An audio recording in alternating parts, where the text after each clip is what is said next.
প্রিয় চতুর্থ শ্রেণীর শিক্ষার্থী বন্ধুরা, তোমাদের বাংলা বইয়ের যে ধারাবাহিক আলোচনা হচ্ছে তারই ধারাবাহিকতার 6 নম্বর শব্দ সাজিয়ে বাক্য তৈরি করি, এগুলো করে দেখানো হবে।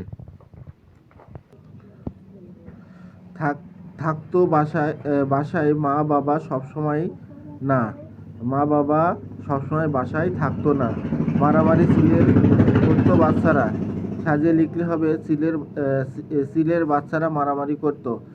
গ নম্বর, অনেক অনেক এসেছি থেকে তোদের দেখতে দূর। বাক্যটা সাজিয়ে লিখলে অনেক দূর থেকে এসেছি তোদের দেখতে।